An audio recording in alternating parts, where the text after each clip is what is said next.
أعوذ بالله من الشيطان الرجيم والذي خلق السماوات والأرض في 6 أيام ثم استوى على العرش يعلم ما يلج في الأرض وما يخرج منها وما ينزل من السماء وما يعرج فيها وهو معكم أينما كنتم والله بما تعملون بصير.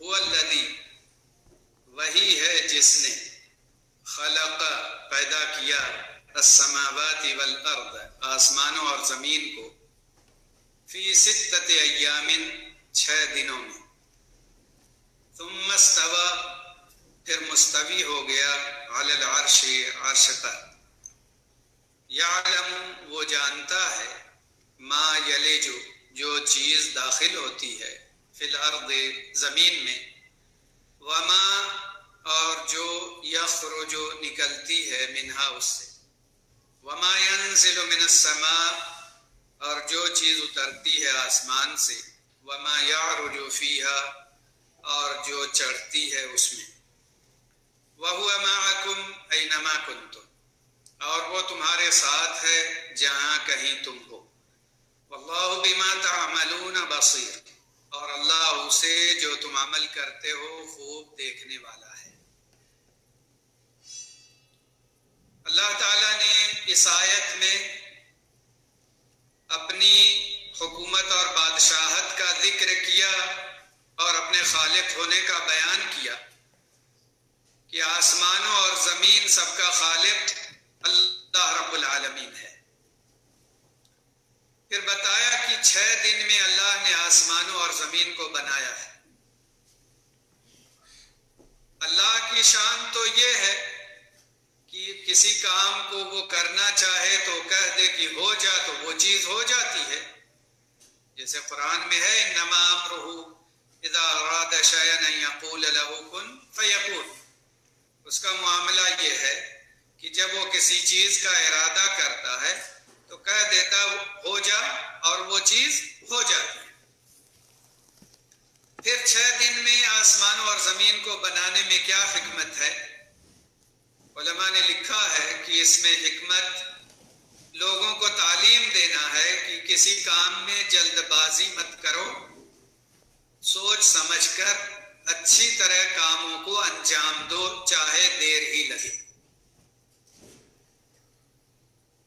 پھر بتایا کہ جب اللہ نے آسمانوں اور زمین کو اور ان کے درمیان کی ساری چیزوں کو بنا لیا تو عرش پر مستوی ہو گیا، عرش کے اوپر ہو گیا.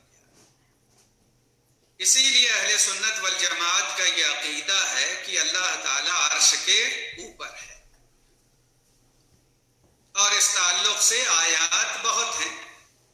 آپ نے کئی آیات پڑھ لی ہیں، جیسے الرحمن علی العرش استویٰ، رحمان عرش پر مستوی ہے. اسی طرح آیت ان ربکم اللہ الذی خلق السماوات والارض فی 6 ایام ثم استوى علی العرش یدبر الامر. بے شک تمہارا رب وہ ہے جس نے آسمانوں اور زمین کو 6 دن میں پیدا کیا اور عرش پر مستوی ہو گیا، وہ تدبیر کرتا ہے. تو اللہ تعالیٰ نے مختلف مقامات پر اپنے آپ کو عرش پر مستوی ہونے کا ذکر کیا ہے اور بتایا ہے. اس لیے ہمارا عقیدہ ہے کہ اللہ رب العالمین عرش کے اوپر ہے. یعلم ما یلج فی الارض وہ جانتا ہے جو چیز داخل ہوتی ہے زمین میں. زمین میں کیا چیز داخل ہوتی ہے؟ بارش کے قطرات زمین میں داخل ہوتے ہیں اور سارے درختوں اور پھلوں اور اناجوں کے بیج داخل ہوتے ہیں. لوگ مختلف چیزوں کے بیج، چاہے وہ پھلوں کے ہوں، پھولوں کے ہوں، اناجوں کے ہوں، میوہ جات کے ہوں، ان ساری چیزوں کے بیج داخل کر دیتے ہیں زمین میں. پھر اللہ تعالیٰ کا اور اس کے حکم کا انتظار کرتے ہیں کہ اس کے حکم سے یہ بیج پھر کونپل بن کر زمین کے اوپر آئیں گے اور پودے بنیں گے اور پھر درخت بنیں گے. تو جتنے دانے اور جتنے قطرے اس زمین میں داخل ہوتے ہیں ہر ایک کو اللہ رب العالمین بالتفصیل جانتا ہے، اور وہ جانتا ہے کہ کس دانے سے وہ پودا اگائے گا اور کون سا دانہ ہے جو اس کی صلاحیت نہیں رکھتا۔ وما یخرج منہا، اور جو چیز نکلتی ہے اس سے، زمین سے جو چیز نکلتی ہے اللہ تعالی اسے بھی جانتا ہے، یعنی چاہے وہ اناج کے پودے نکلیں یا پھل وغیرہ کے پودے نکلیں یا پھول کے پودے نکلیں یا اور کسی طرح کی گھاس وغیرہ نکلے، ان سب کو اللہ رب العالمین جانتا ہے کہ کون پودا اور کون اناج نکلے گا اور اس کی کوپل ظاہر ہوگی اور اس کے پودے زمین سے اوپر آئیں گے۔ اور اسی طریقے سے زمین سے نکلنے میں وہ ساری معدنیات ہیں جو زمین سے نکلتی ہیں۔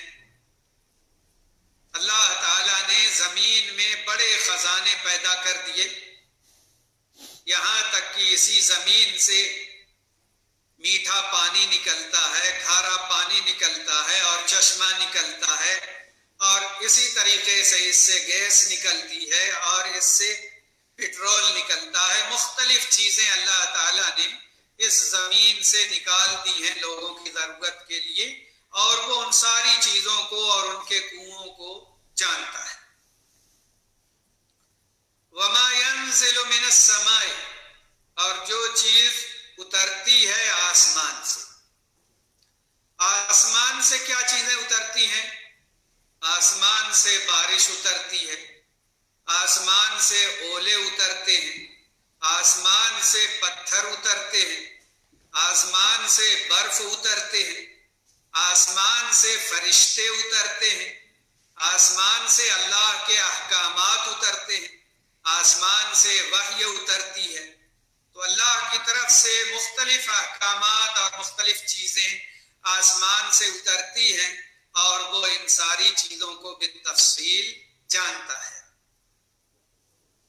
وما یعرج فیہا، اور جو چیزیں چڑھتی ہیں اس میں، آسمان میں، یعنی زمین سے اور نیچے سے جو چیزیں چڑھ کر اوپر جاتی ہیں، ان میں سب سے بڑی چیز جو اوپر چڑھ کر جاتی ہے وہ لوگوں کے نیک اعمال ہیں اور نیک اقوال ہیں، وہ سب کے سب اوپر چڑھتے ہیں اور جاتے ہیں۔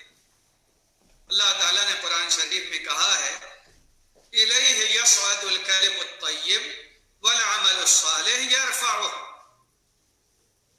اچھے کلمات اسی کی طرف اوپر چڑھ کر جاتے ہیں اور نیک اعمال اس کو بلندی عطا کرتے ہیں۔ یعنی جو ہم کلمہ پڑھتے ہیں، جو اذکار پڑھتے ہیں اور جو قرآن کی تلاوت کرتے ہیں اور جو اچھی باتیں کرتے ہیں اور جو ہم امر بالمعروف اور نہی عن المنکر کرتے ہیں اور جو قرآن و حدیث کے درس دیتے ہیں، یہ ساری چیزیں فرشتے لے کر اللہ کی طرف جاتے ہیں۔ تو اللہ کی طرف یہ سارے خیر کے کلمات اور اچھی باتیں اور اچھے کلمات اور اذکار اور تلاوت قرآن، یہ ساری چیزیں اوپر جاتی ہیں، تو عمل صالح اسے بلندی عطا کرتا ہے۔ والعمل الصالح یرفع، عمل صالح اسے بلند کرتا۔ کیا مطلب؟ اس کا مطلب یہ ہے کہ جو باتیں، جو خیر کے کلمات ہم کہتے ہیں، اگر ہم اس پر عمل کرتے ہیں تو وہ کلمات قبولیت کا درجہ پاتے ہیں اور اللہ کے ہاں وہ پہنچتے ہیں۔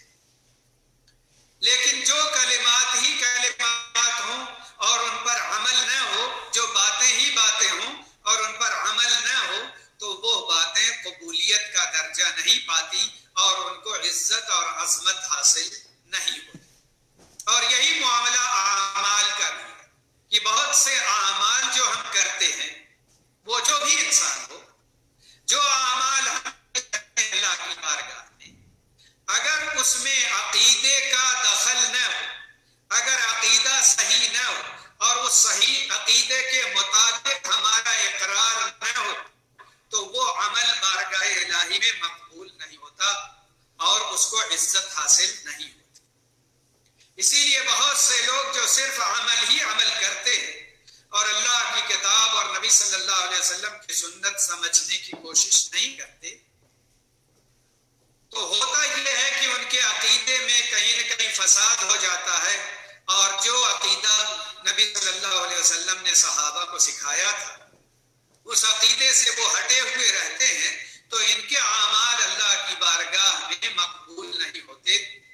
تو یہ اعمال بھی اوپر چڑھتے ہیں اور اقوال اور تلاوت اور اذکار یہ ساری چیزیں اوپر چڑھتی ہیں، تو دونوں ایک دوسرے کو قبولیت کے لیے سہارا بنتے ہیں۔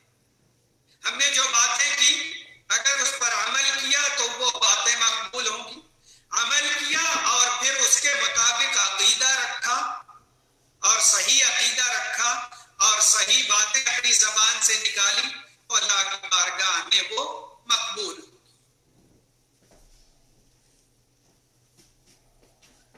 وَهُوَ مَعَكُمْ أَيْنَمَا كُنتُمْ، اور وہ تمہارے ساتھ ہے جہاں کہیں تم ہو۔ وَاللَّهُ بِمَا تَعْمَلُونَ بَصِيرٌ، اور اللہ اسے جو تم عمل کرتے ہو خوب دیکھنے والا ہے۔ ایک ہی آیت میں اللہ تعالیٰ نے شروع میں کہہ دیا کہ وہ عرش کے اوپر مستوی ہے، اور اسی آیت میں اخیر میں کہا کہ وہ تمہارے ساتھ ہے تم جہاں کہیں بھی ہو۔ وہ لوگ جو اللہ تعالیٰ کو عرش پر تسلیم نہیں کرتے اور وہ کہتے ہیں اللہ تعالیٰ ہر جگہ ہے، تو وہ یہی دلیل پیش کرتے ہیں وَهُوَ مَعَكُمْ أَيْنَمَا كُنتُمْ، اور وہ تمہارے ساتھ ہے تم جہاں کہیں بھی ہو۔ تعجب ہوتا ہے کہ ان کو آیت کا شروع ٹکڑا نظر نہیں آتا اور آخری ٹکڑا نظر آتا ہے۔ اچھے مسلمان وہ ہیں جو ان ساری باتوں کو سمجھنے کی کوشش کریں اور ان ساری باتوں پر ایمان لائیں۔ یہ کوئی اچھی بات نہیں ہوگی کہ آیت کے ایک ٹکڑے کو ہم تسلیم کر لیں اور دوسرے ٹکڑے سے ہم چشم پوشی برتیں، نظر ہٹا لیں۔ آخر کیوں اللہ تعالیٰ نے ایک طرف تو یہ کہہ دیا کہ وہ عرش پر ہے اور دوسری طرف وہ یہ کہتا ہے کہ وہ تمہارے ساتھ ہے؟ اس لیے کہ اللہ کی شان وہ ہے کہ وہ عرش پر ہوتے ہوئے بھی ہمارے ساتھ ہے۔ وہ عرش پر ہے، اس کا علم ہمارے ساتھ ہے، اس کی قدرت ہمارے ساتھ ہے، اس کی نگرانی ہمارے ساتھ ہے، اس کی حفاظت ہمارے ساتھ ہے۔ وہ ساری باتیں سنتا ہے، سب کچھ دیکھتا ہے، ہر چیز پر قادر ہے اور اس سے کوئی چیز چھپی ہوئی نہیں ہے۔ تو وہ وہاں عرش پر ہوتے ہوئے بھی اپنے علم، اپنی قدرت اور اپنے ارادے کے ساتھ ہمارے ساتھ ہے۔ اور شیخ ابن عثیمین رحمہ اللہ نے لکھا ہے کہ کبھی کبھی یہ باتیں بولی جاتی ہیں، جیسے کہا جاتا ہے چاندنی رات میں ایک شخص زمین پر چل رہا ہوتا ہے اور وہ کہتا ہے کہ میں رات بھر چلتا رہا، چاند میرے ساتھ تھا، جبکہ چاند آسمان پر تھا لیکن اس کی روشنی اس کے ساتھ ساتھ چل رہی تھی۔ تو وہ کہا میں رات بھر چلتا رہا اور چاند میرے ساتھ تھا۔ آپ کا بھائی فون کر کے آپ سے کہتا ہے کہ میرے ساتھ یہ مسئلہ پیدا ہو گیا ہے اور میں بہت مشکل میں ہوں، میں کیا کروں؟ آپ جھٹ اس سے کہتے ہیں تم پرواہ مت کرو، میں تمہارے ساتھ ہوں، جبکہ آپ تو سعودیہ میں ہیں، آپ سعودی عرب میں بیٹھے ہیں، اپنے بھائی سے بات کر رہے ہیں اور آپ کہہ رہے ہیں تم فکر مت کرو میں تمہارے ساتھ ہوں، یعنی میں تمہاری مدد کروں گا، تمہارے لیے پیسے بھیج دوں گا، یا اور جو مجھ سے ہو سکے گا میں تمہارے لیے کارروائی کروں گا، ورنہ آپ تو یہاں ہیں، آپ تو انڈیا یا پاکستان میں نہیں ہیں، لیکن آپ نے کہا کہ میں تمہارے ساتھ ہوں۔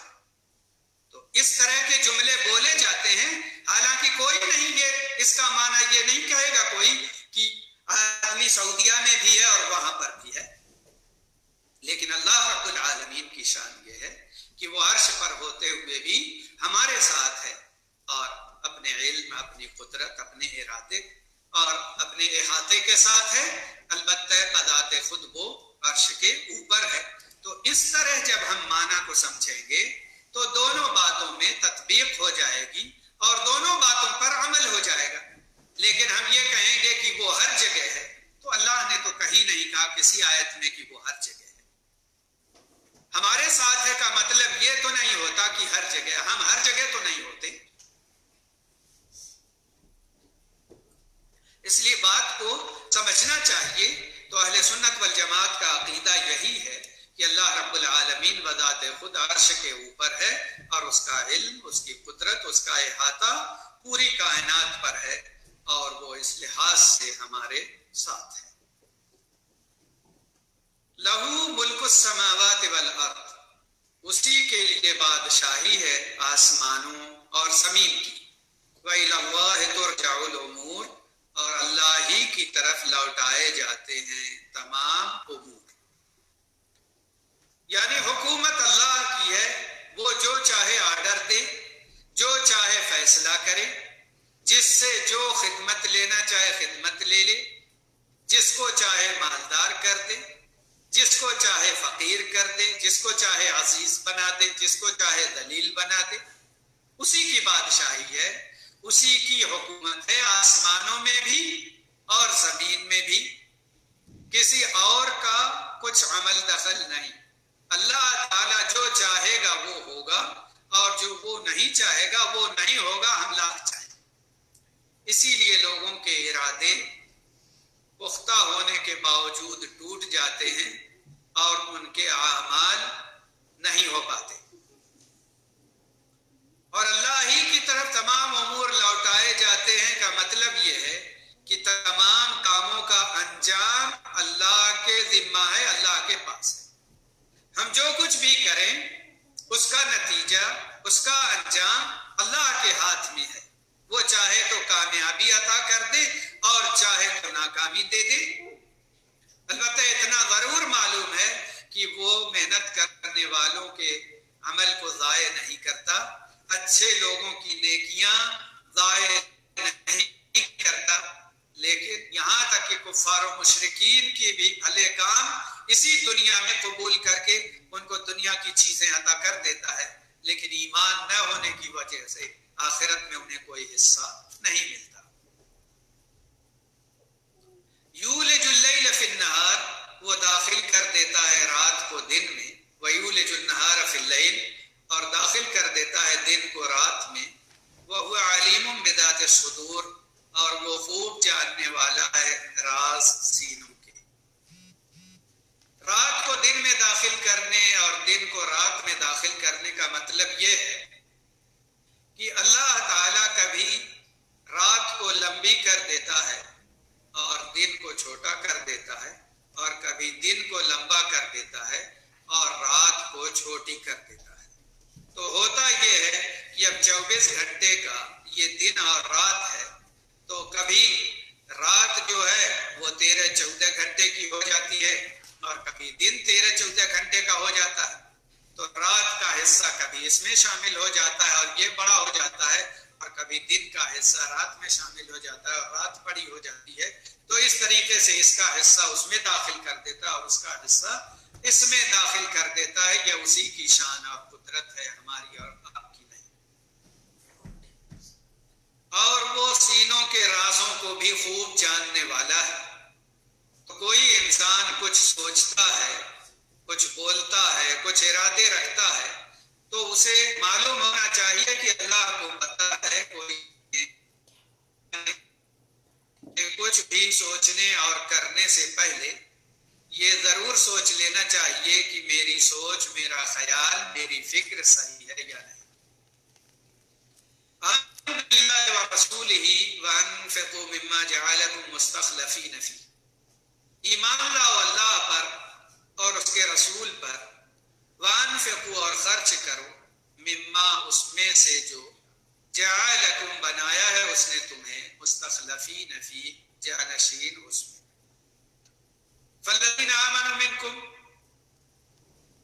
بس وہ لوگ جو ایمان لائے تم میں سے وانفقوا اور انہوں نے خرچ کی لہم اجر کبیر ان کے لیے اجر ہے بہت بڑا اللہ تعالیٰ پر اور اس کے رسول ہے مومنوں کو خطاب کر کے پھر انہی سے کہا جا رہا ہے ایمان لے آؤ اللہ پر اور اس کے رسول پر اور خرچ کرو۔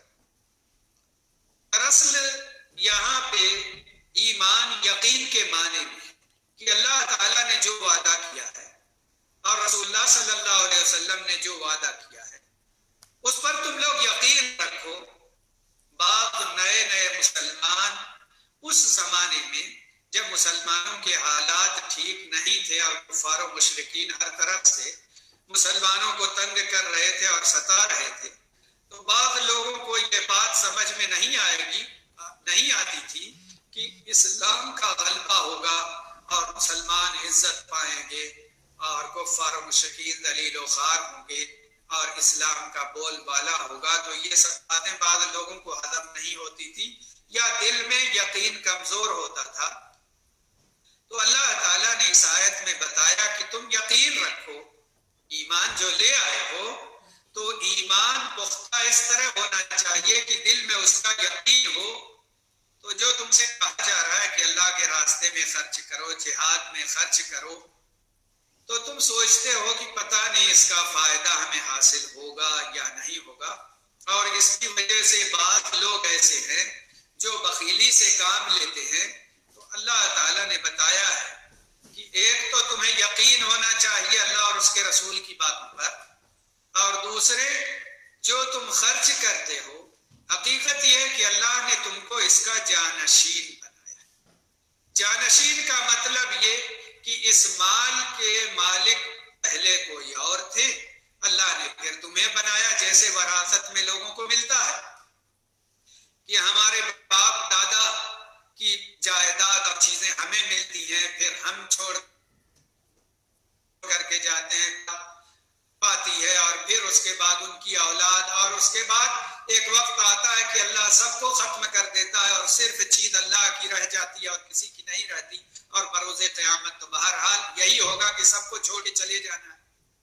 یا اس کا معنی یہ ہے کہ اللہ تعالیٰ نے تم کو بنایا ہے جانشین اس کا کہ تم اپنی زندگی میں کس طرح اس کو خرچ کرتے ہو، کیونکہ مرنے کے بعد تو وہ چیز تمہاری رہے گی نہیں، بہرحال تمہیں چھوڑ کر کے چلے جانا ہے۔ تو جو تم اللہ کے راستے میں خرچ کرو گے وہی تمہیں فائدہ پہنچائے گی آخرت میں، ورنہ باقی چیزیں تو ویسے ہی ہیں جیسے تم نے خرچ کیا، اگر غلط جگہ کیا تو پھر اس کا نقصان ہوگا، اور اگر صحیح جگہ کیا تو اس کا فائدہ حاصل ہوگا۔ تو اللہ تعالیٰ نے کہا کہ یہ تم کو جانشین بنایا ہے، اصل مالک اللہ تعالیٰ ہے، اور اسی لیے اس کا معنی یہ بھی بتایا جاتا ہے کہ جانشین تم کو بنایا، یعنی مالک تو اصل میں اللہ ہے، دے دیا ہے تم کو کچھ دنوں کے لیے، اور اگر وہ چاہے گا تو چھین لے گا۔ اور کتنے ایسے ہیں جو مالدار ہوتے ہیں اور اللہ ان سے مال کو چھین لیتا ہے، وہ فقیر ہو جاتے ہیں، اور کتنے فقر و فاقہ میں مبتلا اللہ کے حکم اور فضل سے مالدار اور باعزت ہو جاتے ہیں۔ تو یہ ساری چیزیں اللہ کی ہیں۔ تو اللہ نے کہا کہ اللہ نے تمہیں بنایا ہے جانشین، تو تم اس میں سے خرچ کرو۔ جو لوگ تم میں سے ایمان لائے اور خرچ کیے ہیں ان کے لیے بڑا اجر ہے، یعنی ایمان لا کر یقین کیے اور اللہ کا حکم ہوا خرچ کرو تو خرچ کیے، تو اللہ نے ان کے لیے بڑا اجر رکھا۔ ایک تو ان کا ثواب بڑھ جائے گا بہت زیادہ اللہ کے یہاں، دوسرے خرچ کرنے سے پیسے کم نہیں ہوتے۔ ما نقص صدقۃ من مال، صدقہ کسی مال میں کمی نہیں کرتا۔ تو اللہ کے راستے میں جو کچھ بھی ہم خرچ کرتے ہیں اللہ تعالیٰ اس سے کہیں بڑھا کر اس دنیا میں بھی دیتا ہے اور آخرت میں بہت زیادہ عطا کرے۔ تو اسی بات کو گویا اس آیت میں سمجھایا گیا ہے۔ وَمَا لَكُمْ لَا تُؤْمِنُونَ بِاللَّهِ وَالرَّسُولُ يَدْعُوكُمْ لِتُؤْمِنُوا بِرَبِّكُمْ وَقَدْ أَخَذَ مِيثَاقَكُمْ إِن كُنتُم مُؤْمِنِينَ۔ ایمان نہیں لاتے اللہ پر، جبکہ رسول بلاتے ہیں تمہیں تاکہ تم ایمان لاؤ اپنے رب پر، اور تحقیق انہوں نے لے لیا ہے پختہ وعدہ تم سے، ان کنتم مومنین، اگر تم ہو مومن۔ یہاں پر ایمان سے مراد وہی یقینی کیفیت ہے کہ تمہیں کیا ہو گیا ہے، کلمہ پڑھ کر کے بھی، اپنے آپ کو مسلمان اور مومن کہہ کر کے بھی تمہیں اللہ پر اور رسول پر اور ان کی دعاؤں پر، ان کی باتوں پر اور ان کے وعدوں پر تمہیں یقین کیوں نہیں آ رہا ہے؟ جبکہ رسول اللہ صلی اللہ علیہ وسلم تم سے کہتے ہیں کہ تم یقین کرو اپنے رب پر اور اس کے وعدے پر، اور وعدہ بھی اس نے لے لیا ہے، پختہ وعدہ تم سے۔ کس نے لے لیا ہے؟ اس کی دو تفسیر علماء نے کی ہے۔ ایک تو اللہ نے وعدہ لے لیا ہے، تو اس کا معنی وہ وعدہ ہے جو اللہ تعالیٰ نے آدم علیہ السلام کی پشت سے ساری مخلوقات کو نکال کر ذرے کی شکل میں وعدہ لیا تھا، لست بربکم، کیا میں تمہارا رب نہیں ہوں؟ تو سب نے کہا کیوں نہیں، ہم تیرے فرما بردار رہیں گے۔ تو جو اللہ نے وعدہ لیا تھا اور لوگوں نے فرما برداری کا وعدہ کیا تھا، یا تو وہ مراد ہے یا اس کی ضمیر رسول اللہ صلی اللہ علیہ وسلم کی طرف لوٹتی ہے کہ رسول اللہ صلی اللہ علیہ وسلم نے تم سے پختہ وعدہ لیا ہے۔ وہ کیا پختہ وعدہ رسول اللہ صلی اللہ علیہ وسلم نے لیا؟ وہ پختہ وعدہ تمام اسلام قبول کرنے والوں سے اور مسلمانوں سے نبی صلی اللہ علیہ وسلم نے یہ لیا تھا کہ خوشی کا موقع ہو یا غم کا موقع ہو، آرام کی حالت ہو یا تکلیف کی حالت ہو، خوشی کی حالت ہو یا ناگواری کی حالت ہو، ہر حال میں بات سننی ہے اور ماننی ہے۔ کوئی بھی موقع آئے، کبھی یہ مت کہنا کہ ہمارے لیے اب تمہاری یا رسول کی بات ماننا درست نہیں اور ہم اب نہیں مان سکتے۔ اگر تم کلمہ پڑھ رہے اور مسلمان ہو رہے ہو تو اس عہد کے ساتھ کہ ہمیشہ نبی صلی اللہ علیہ وسلم کا ساتھ دو گے، چاہے خوشی کا موقع ہو یا غم کا موقع۔ تو یہ عہد اور وعدہ لیا تھا، اور اس کا ذکر آپ نے سیرت میں بھی پڑھا ہوگا کہ جب مدینہ سے گئے تھے حج کے موقع پر، شروع اسلام میں مکے کی زندگی میں، تو نبی صلی اللہ علیہ وسلم نے اوس اور خزرج سے وعدہ لیا تھا۔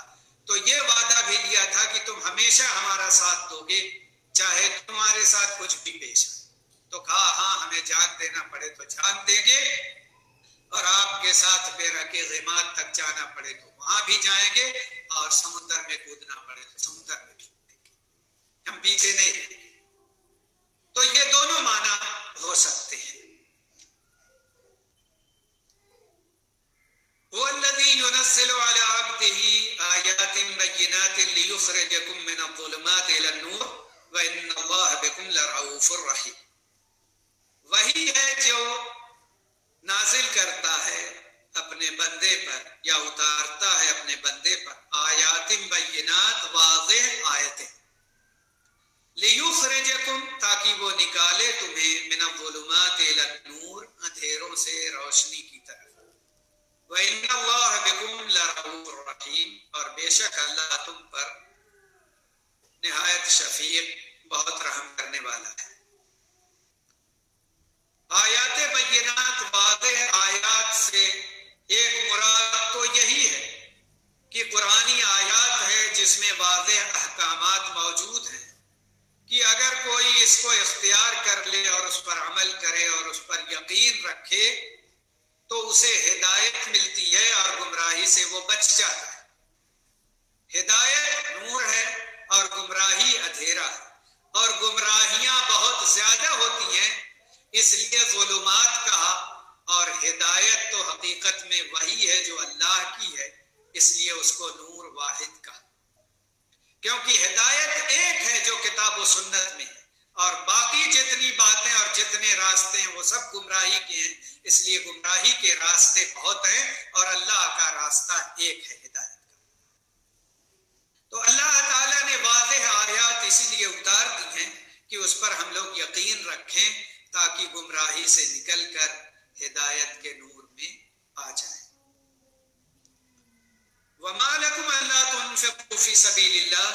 وَلِلَّهِ مِيرَاثُ السَّمَاوَاتِ وَالْأَرْضِ لَا يَسْتَوِي مِنْكُمْ مَنْ أَنْفَقَ مِنْ قَبْلِ الْفَتْحِ وَقَاتَلَ أُولَئِكَ أَعْظَمُ دَرَجَةً مِنَ الَّذِينَ أَنْفَقُوا مِنْ بَعْدُ وَقَاتَلُوا وَكُلًّا وَعَدَ اللَّهُ الْحُسْنَى وَاللَّهُ بِمَا تَعْمَلُونَ خَبِيرٌ۔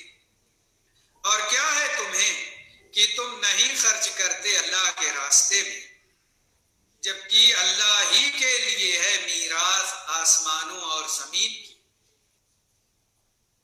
لا یستوی منکم، نہیں برابر یا نہیں برابر ہو سکتے، منکم تم میں سے، من انفق وہ جس نے خرچ کیا، من قبل الفتح فتح سے پہلے، وقاتل اور جنگ کی، اولئک اعظم درجۃ یہ لوگ زیادہ عظیم ہیں درجے میں، من الذین ان لوگوں سے جنہوں نے انفقوا خرچ کیا، من بعد اس کے بعد، وقاتلوا اور جنگ کی، وَكُلًّا وَعَدَ اللَّهُ الْحُسْنَى اور ہر ایک سے وعدہ کیا ہے اللہ نے نیک جزا کا، وَاللَّهُ بِمَا تَعْمَلُونَ خَبِيرٌ اور اللہ اسے جو تم عمل کرتے ہو باخبر ہے۔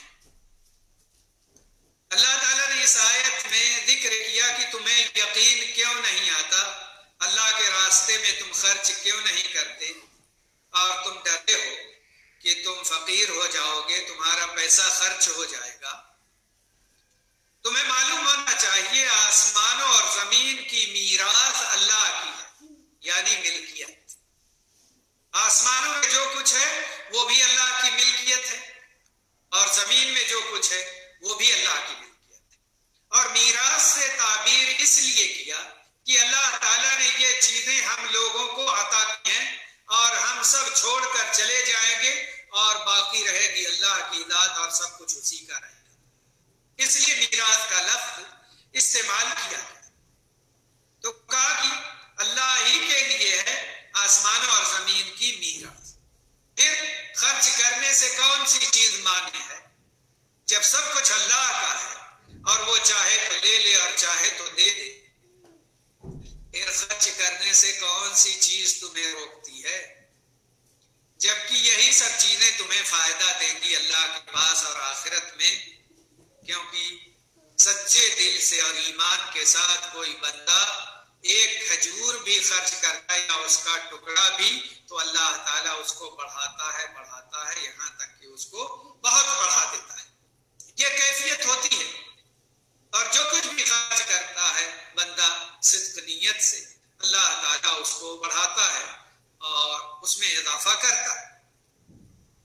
پھر اللہ تعالیٰ نے ذکر کیا کہ وہ لوگ جو فتح مکہ سے پہلے خرچ کیے یا صلح حدیبیہ تھے، فتح سے مراد اکثر مفسرین نے فتح مکہ لیا ہے، اور بعض مفسرین نے صلح حدیبیہ مراد لیا ہے، کیونکہ نبی صلی اللہ علیہ وسلم نے اس کو فتح عظیم قرار دیا تھا، صلح حدیبیہ کو۔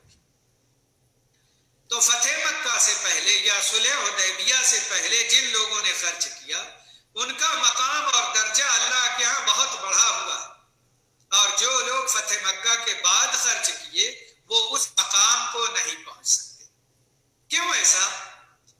اس لیے کہ فتح مکہ سے پہلے مسلمان تنگی میں تھے، مشکلات میں تھے، خوف و دہشت میں تھے، ہر طرف سے دشمن کا ڈر ہوتا تھا، اور غربت اور فقر و فاقہ تھا۔ اس غربت اور فقر و فاقہ میں بھی جس نے خرچ کیا وہ صدق ایمان سے خرچ کیا۔ لیکن فتح مکہ کے بعد جو لوگ خرچ کیے، تو وہاں پر تو یہ معلوم ہے کہ اب مسلمانوں کی حکومت ہے، مسلمانوں کی عزت ہے، مسلمانوں کی شان و شوکت ہے، تو ہمیں تو اس کا فائدہ حاصل ہی ہوگا، مال غنیمت کی شکل میں یا دوسری شکل میں۔ اس لیے وہ خرچ کرنے میں دریغ نہیں کرتے۔ لیکن جو پہلے خرچ کیے وہ سچے ایمان کی بنیاد پہ خرچ کیے، ورنہ نہیں کرتے۔ تو فرق ہے ان لوگوں میں جو پہلے خرچ کیے اور وہ لوگ جو بعد میں خرچ کیے، کیونکہ پہل کرنے والوں کی تو بہرحال فضیلت ہے۔ والسابقون الاولون من المہاجرین والانصار والذین اتبعوهم باحسان رضی اللہ عنہم ورضوا عنہ، جو مہاجرین و انصار میں سے سبقت لے گئے اور جو پیروکار ہیں ان کے، سب سے اللہ راضی ہے اور یہ لوگ اللہ سے راضی ہیں۔ اسی لیے مسلمانوں کے نزدیک ابو بکر رضی اللہ عنہ ایمان میں بھی پہل کیے سب سے افضل ہے، اور خرچ کرنے میں پہل کیے سب سے افضل ہے، اور ہر خیر کے کام میں آگے بڑھتے تھے اس لیے سب سے افضل۔ اور باقی صحابہ کا درجہ ان کے بعد آتا ہے، عمر رضی اللہ عنہ، پھر عثمان رضی اللہ عنہ، پھر علی رضی اللہ عنہ، پھر بقیہ عشرہ مبشرہ، اس طرح۔ تو جو جس قدر پہل کرتا ہے، آگے بڑھتا ہے، اسی قدر اللہ کے ہاں اس کا درجہ بلند ہوتا ہے، کہ ہم لوگ جس قدر بھی کوشش کر لیں ان صحابہ کے مقام کو نہیں پہنچ پائیں گے۔ پھر اللہ تعالیٰ نے بتا دیا وَكُلًّا وَعَدَ اللَّهُ الْحُسْنَى، اللہ تعالیٰ نے ہر ایک سے اچھے بدلے کا وعدہ کیا ہے۔ تو چاہے لوگ پہلے خرچ کیے ہوں یا بعد میں، فتح مکہ سے پہلے نیکی کی ہو یا بعد میں نیکی، سب کو نیک اعمال کا بدلہ ضرور ملے گا، مگر جو مقام اور درجہ ان صحابہ کو حاصل ہے وہ مقام بار بار نہیں پا سکتے، کیونکہ وہ وقت ایسا تھا کہ کوئی یہ سوچ نہیں سکتا تھا کہ اسلام کا اس طرح بول بالا ہوگا اور اسلام کے ماننے والے اس طرح بڑھ جائیں گے۔ ہر انسان تو یہ سمجھ رہا تھا کہ آج مسلمان پیس دیے جائیں گے، ختم ہو جائیں گے، یا کل ختم ہو جائیں گے، یہ کیفیت ہوتی تھی۔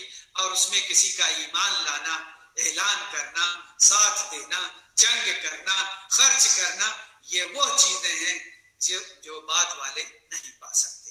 لیکن اللہ تعالیٰ چونکہ سب کا قدردان ہے، اس لیے سب کے لیے اچھے بدلے کا وعدہ کیا ہے۔ اللہ ہم لوگوں کو نیک اور صالح بنائے اور اپنے مال میں سے اللہ کی راہ میں خرچ کرنے کی بھی توفیق دے۔ وصلی اللہ وسلم علی نبینا محمد وعلی آلہ وصحبہ وسلم۔